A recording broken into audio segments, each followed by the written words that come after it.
গাজীপুরের কাপাসিয়ায় ঘটে গিয়েছে এক নির্মম ঘটনা। একই পরিবারের 5 জন সদস্যকে দুনিয়া থেকে নির্মমভাবে সরিয়ে দেয়, যেই ঘটনা সিনেমার দৃশ্যকেও হার মানাতে পারে। স্ত্রীকে জানালার সাথে বেঁধে রাখা হয় এবং বাচ্চাগুলোকে মাটির মধ্যে যেন গলা কেটে নির্মমভাবে এই দুনিয়া থেকে সরানো হয়।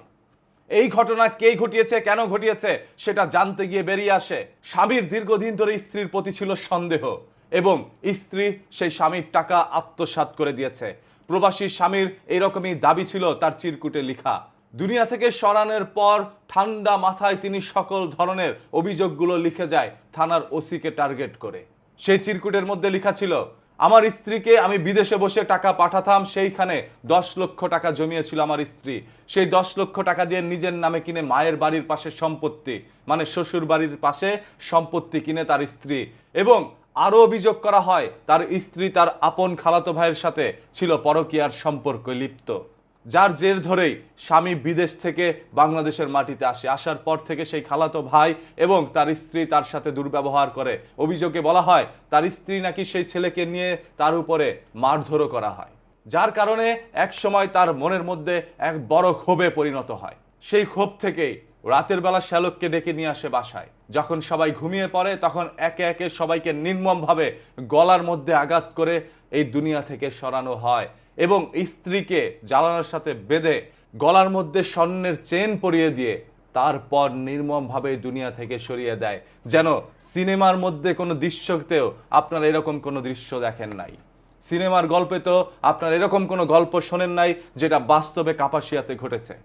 দীর্ঘ সময় নিয়ে সেই স্বামী নির্মমভাবে তার সন্তান স্ত্রী শ্যালককে দুনিয়া থেকে বিদায় করেছে বলে এই পর্যন্ত জানা গিয়েছে। একটু ঠান্ডা মাথায় চিন্তা করে দেখেন তো, সেই লোকটি প্রবাসের মধ্যে দীর্ঘদিন বসবাস করেছে, বিশ্বাস করে স্ত্রীর কাছে সকল টাকা পাঠিয়েছে। সেই স্ত্রী সেই টাকা দিয়ে নিজের নামে কিনেছে সম্পত্তি এবং করেছেন পরকীয়া। সব কিছু মেনে নিল, সেই স্বামী পরকীয়ার বিষয়টি মানতে পারে নাই, যার কারণে নির্মমভাবে সবাইকে দুনিয়া থেকে সরিয়ে দেয়। এখন আমার প্রশ্ন হচ্ছে, আপনার স্ত্রী হয়তোবা পরকীয়ার সাথে যুক্ত ছিল, আপনার টাকা আত্মসাৎ করেছে, আপনি আপনার স্ত্রীকে হয়তোবা সেই ক্ষোভে দুনিয়া থেকে সরিয়ে দিয়েছেন। অতটুক পর্যন্ত ঠিক না হলেও অনেকে হয়তোবা সেটা মেনে নিতেও পারতো। মানুষ বিবেচনা করেই নিত, হ্যাঁ স্ত্রী একটা খারাপ কাজ করেছে, এই জন্য স্ত্রীকে এইভাবে দুনিয়া থেকে সরিয়ে দিয়েছে। তবে আপনার ঘরে থাকা সেই নিষ্পাপ সন্তানগুলো কি ভুল করেছিল? ওইখানে আমার মনে হয় একটি বাচ্চার আমি ছবি দেখলাম, সেখানে বাচ্চার বয়স হতে পারে 14 মাস বা 15 মাস। সেই ছোট্ট বাচ্চাটাকে কিভাবে পারলেন নিজের হাতে দুনিয়া থেকে সরিয়ে দিতে? আপনার বিবেকের মধ্যে কি ন্যূনতম একটু আঘাত করেনি? আপনার মানবতা কি একবারও আপনাকে প্রশ্ন করেনি? আপনার বিবেক কি একবারও আপনাকে জাগ্রত করে তুলতে পারে নাই যে আপনি এটা কি করছেন? আপনার নিজের সন্তানকে দুনিয়া থেকে সরিয়ে দিচ্ছেন। ছোট্ট একটি বাচ্চা কতবার না আপনাকে বাবা বলে ডেকেছে, বাবা বলে জড়িয়ে ধরে আপনাকে নিয়ে কত স্বপ্ন দেখেছে। বাবা বাবা বলে যে বাচ্চাগুলো সবসময় ডাকতো, সেই বাচ্চাগুলোকে কিভাবে পারলেন সরিয়ে দিতে? এর চাইতে নিকৃষ্টতম কোনো ঘটনা পৃথিবীর বুকে ঘটতে পারে না যেটা আপনি ঘটিয়েছেন। আরে আপনার স্ত্রীকে আপনার ভালো লাগে না, ছেড়ে দেন। আপনার স্ত্রী আপনার টাকা আত্মসাৎ করেছে, তার বিরুদ্ধে মামলা দেন। আপনার স্ত্রী পরকীয়া করেছে, সেটার কোনো সত্যতা জেনে থাকলে আপনি তার বিরুদ্ধে অভিযোগ করেন, বা আপনার স্ত্রীকে আপনি মানে একেবারের জন্য এই সংসার থেকে সরিয়ে দেন। কিন্তু সন্তানগুলো কি করছিল? তাদেরকে কেন নির্মমভাবে দুনিয়া থেকে সরিয়ে দিলেন? এই সব কিছু কোথা থেকে ঘটছে জানেন? এই সব কিছু হচ্ছে মাদক থেকে। এই মাদক সেবন করে মানুষের মস্তিষ্ক হয়ে যাচ্ছে বিকৃত এবং সেই বিকৃত মস্তিষ্ক ধারায় এই ধরনের ঘটনাগুলো পরিচালিত হচ্ছে প্রতিনিয়ত। এই মাদক যারা বিক্রি করছে তাদেরকে সবার আগে আইনের মাধ্যমে দেশ থেকে উচ্ছেদ করতে হবে।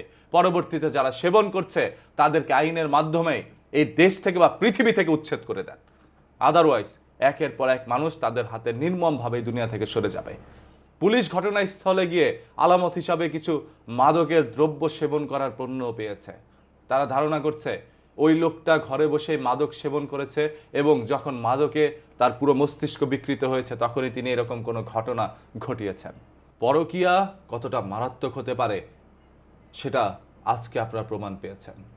বাই দ্য ওয়ে, যদি আসলে এরকম কোনো ঘটনা তার স্বামী ঘটিয়ে থাকে, তার সর্বোচ্চ শাস্তির দাবি জানাচ্ছে অসংখ্য মানুষ। এবং যেই এই ধরনের ঘটনা ঘটাক, এই ঘটনার সাথে যারাই লিপ্ত আছে প্রত্যেকটা মানুষকেই সর্বোচ্চ শাস্তির আওতায় নিয়ে আসেন।